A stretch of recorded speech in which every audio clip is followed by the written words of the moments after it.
Pernah nggak sih ketika teman-teman semua sudah melakukan sesuatu hal yang sudah maksimal tetapi masih aja dikomplain? Pasti rasanya nggak enak banget ya. Halo teman-teman semua, balik lagi dengan gue Deden. Hari ini gue akan ngebahas seputaran dunia perhotelan. Nah, tema kali ini adalah bagaimana caranya menghadapi komplain. Nah, sebelum kita lanjut, gue mau ngajakin ke teman-teman semua untuk subscribe YouTube channel gue, like dan komen sebanyak-banyaknya agar YouTube channel gue semakin berkembang dan bermanfaat untuk teman-teman semua yang membutuhkan. Oke, kita langsung saja ya ngebahas apa sih yang dimaksud dengan komplain. Nah, teman-teman semua pasti sudah sering kali mendengar komplain ya. Ketika kita berbicara tentang komplain dan membahas tentang komplain, pasti nggak akan pernah habisnya ya. Apalagi teman-teman yang bekerja di dunia perhotelan atau di bidang jasa lainnya ya, pasti pernah merasakan yang namanya komplain. Bahkan, sepertinya komplain ini merupakan makanan setiap hari ya. Oke, langsung aja ya. Apa sih yang dimaksud dengan komplain? Oke, simpelnya komplain adalah ketika ekspektasi tidak bertemu dengan kenyataan. Kok bisa begitu ya? Nah, gue kasih contoh ya. Simpelnya seperti ini ya. Ketika teman-teman semua mempunyai budget senilai Rp500.000 dan berkeinginan untuk menginap atau staycation di sebuah hotel ya, biasanya teman-teman semua menggunakan online travel agent ya, seperti Traveloka, Tiket.com, Pergi-Pergi, dan online travel agent lainnya. Nah, ketika teman-teman semua mencoba untuk memilih sebuah hotel ya, memesan sebuah hotel dan sudah memesan bahwa kamar tersebut adalah satu bed atau king size ya, king size bed, bukan twin bed. Tapi ketika di hotel kenyataannya teman-teman semua diinformasikan kepada petugas front office bahwa satu bednya atau king size bednya itu sudah penuh ya, maka teman-teman semua pastinya akan merasakan kecewa ya. Nah, ketika teman-teman semua merasakan kecewa ya dan diluapkan, itu yang disebut dengan komplain ya. Ketika ekspektasi tidak sesuai dengan kenyataan. Padahal teman-teman semua sudah mengeluarkan uang Rp500.000 untuk staycation tersebut ya. Jadi sebenarnya siapa sih yang salah? Nah, sebenarnya nggak ada yang salah ya. Karena teman-teman semua berekspektasi dan sudah memesan yang satu bed, tetapi pada kenyataannya di hotel yang tersedia hanya twin bed. Seharusnya ketika teman-teman semua memesan melalui travel agent satu bed, harus dikonfirmasi ulang ke hotelnya atau tanyakan terlebih dahulu ke hotelnya. Jadi sebenarnya nggak ada yang salah ya, karena kalau kita membooking secara travel agent atau online travel agent, itu sesuai dengan availability atau ketersediaan yang ada di hotel. Jadi yang dibilang salah ya hotel salah juga, tapi nggak bisa disalahkan.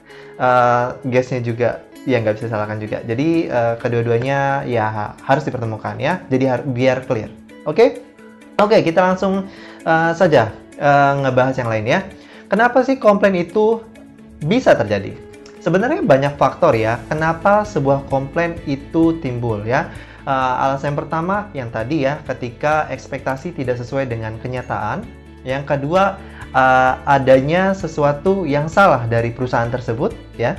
Yang ketiga adalah adanya sesuatu keinginan yang dibuat-buat oleh si tamu ya. Jadi harus hati-hati yang ketiga ini ya. Oke, kita langsung aja bahas yang kedua ya, karena yang pertama tadi sudah sempat gua bahas ya. Yang kedua, kalau kita bicara tentang ada yang salah dengan perusahaan, gini simpelnya seperti ini. Ketika sebuah rules atau peraturan di sebuah hotel tidak dijalankan dengan baik oleh sebuah perusahaan, akan menimbulkan komplain. Benar sekali. Ini gue kasih contoh ya. Logikanya seperti ini. Ketika teman-teman semua bekerja di dunia perhotelan ya, pastikan teman-teman semua sering dengar ya dan merasakan yang namanya kerja shift-shiftan ya. Ada morning shift, afternoon shift, dan night shift ya. Nah, ketika morning shift, pegawai morning shift mendapatkan sesuatu yang harus di follow up untuk afternoon shift, dan morning shift atau staff yang bekerja di morning shift lupa untuk memfollow up apa yang seharusnya di follow up untuk afternoon shift. Nah, itu akan menimbulkan komplain. Nah, siapa yang salah? Nah, kalau dalam hal ini yang salah adalah perusahaan tersebut atau hotel tersebut ya, karena tidak menjalankan SOP atau rules yang sudah dibuat. Jadi kalau yang kedua ini salahnya dari hotel atau dari perusahaannya ya, bukan dari tamunya.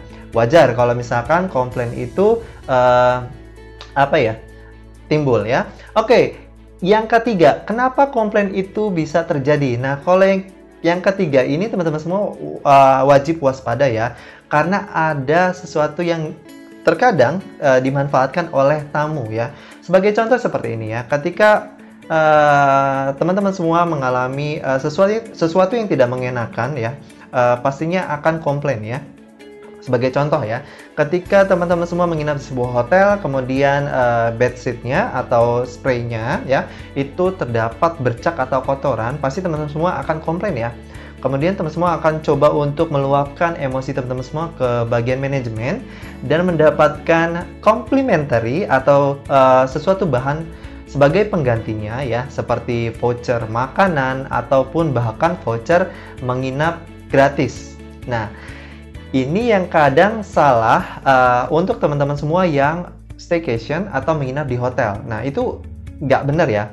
Contohnya gini ya, ketika teman-teman semua mendapatkan free complimentary ya, sebagai balasan dari komplain tersebut ya, atau permintaan dari pihak hotel atau perusahaan tersebut, pasti teman-teman semua atau sebagian tamu kita itu ada yang pernah berpikir bahwa ketika mereka melakukan komplain, mereka akan mendapatkan balasan atau imbalan atau complimentary ya, dan dimanfaatkan. Nah, ini yang sebenarnya teman-teman semua mesti waspada, dan nggak selalu komplain itu salahnya dari perusahaan atau dari pihak hotel ya. Ada juga yang dibuat-buat atau dimanfaatkan oleh tamu, makanya komplain itu bisa terjadi.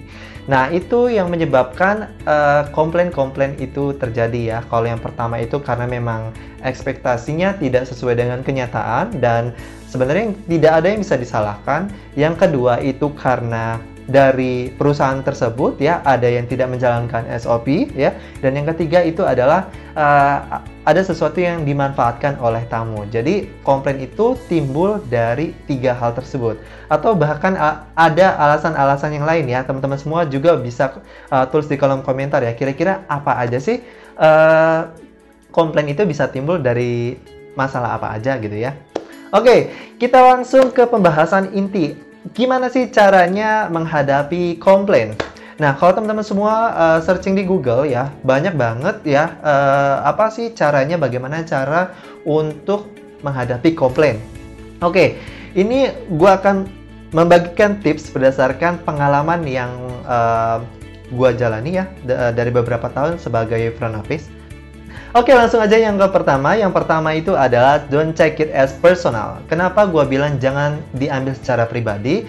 Karena sebenarnya komplain itu bukan ke diri teman-teman semua ya. Sebenarnya komplain itu ditunjukkan ke perusahaan tetapi melalui teman-teman semua. Jadi ketika teman-teman semua mendapatkan komplain, don't take it as personal ya. Jangan langsung emosi. Santai aja. Yang kedua, stay cool atau calm down. Tetap tenang ya. Biasanya hal ini yang paling sulit ya, khususnya teman-teman semua yang baru bekerja di dunia perhotelan dan baru mendapatkan komplain, pasti akan emosi ya. Nah, jangan seperti itu, tetap tenang agar komplainnya bisa diselesaikan ya. Yang ketiga, listen attentively ya, atau dengarkan secara baik-baik komplainnya tamu.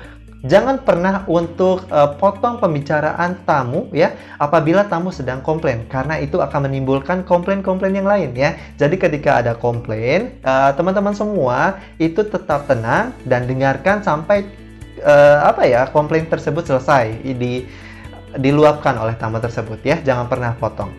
Oke, yang keempat adalah put yourself into their shoes ya. Maksudnya apa? Posisikan masalah itu terjadi ke teman-teman semua. Jadi ketika teman-teman semua sudah bayar mahal untuk kamar tersebut, tetapi ada sesuatu yang tidak mengenakan, itu teman-teman semua harus bisa ngerasain juga gimana jadinya tamu.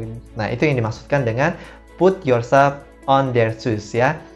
Jadi rasainlah apa yang dirasakan tamu ya. Jadi empati teman-teman semua itu harus dikeluarkan. Oke, gimana caranya? Tunjukkan bahwa teman-teman semua itu merespon komplain dari tamu tersebut ya. Dengarkan secara baik-baik, kemudian gimana sih kalau misalnya ini terjadi kepada kalian? Pasti kalian akan melakukan sebuah tindakan ya. Yang ke berapa ya tadi ya? Oke, yang selanjutnya adalah berikan solusi. Karena komplain yang timbul itu adalah sesuatu yang di luar ekspektasi. Jadi sebenarnya tamu tersebut inginnya adalah solusi ya, bukan hanya sekedar janji. Nah, ini harus diwaspadai ya. Jadi ketika teman-teman semua mendapatkan komplain ya, dan sudah mendengarkan baik-baik, teman-teman semua sudah empati, sudah mendengarkan, take note ya. Coba ambil garis kesimpulannya, apa komplain dari tamu tersebut, dan berikan solusi. Apabila teman-teman semua tidak dapat memberikan solusi ya, teman-teman semua bisa menulis di selembar kertas agar tamu tersebut melihat bahwa teman-teman semua melakukan action atau tindakan, dan infokan ke tamu bahwa komplainnya sudah diterima dengan baik dan akan diinformasikan ke bagian manajemen atau manajer saya secara langsung ya. Nah, itu akan jauh lebih meredakan emosi dari tamu tersebut ya. Nah, itu dia bagaimana tipsnya cara menghadapi komplain ya teman-teman semua. Oh ya, teman-teman semua pasti pernah dengar slogan yang berbunyi tamu adalah raja. Setuju nggak kalau misalkan tamu adalah raja? Ya, memang benar, tamu adalah raja, tetapi selalu diingat, tuan rumah adalah pemiliknya. Maksudnya adalah apa? Walaupun kamu atau teman-teman semua adalah raja yang menginap di sebuah perhotelan, tetapi teman-teman semua harus ingat bahwa tuan rumah adalah pemiliknya. Jadi tetap ya, walaupun teman-teman semua adalah seorang raja, teman-teman semua harus mematuhi semua peraturan yang dibuat oleh hotel. Karena bagaimanapun teman-teman semua di situ hanya menyewa, bukan memiliki ya. Jadi jangan seenaknya. Oke, itu aja sih untuk tipsnya bagaimana cara menghadapi komplain. Semoga teman-teman semua ketika mendapatkan komplain ya tetap tenang ya, tetap bisa menyelesaikan masalah. Pada intinya teman-teman semua harus tenang. Yang terakhir, jangan lupa berikan solusinya. Itu dulu untuk sharing hari ini. Jangan lupa teman-teman semua untuk subscribe YouTube channel gue dan komen sebanyak-banyaknya. Kira-kira teman semua pernah nggak sih mendapatkan komplain dari tamu? Oke? Jangan lupa untuk nonton video gue selanjutnya. Terima kasih telah nonton. Semoga bermanfaat.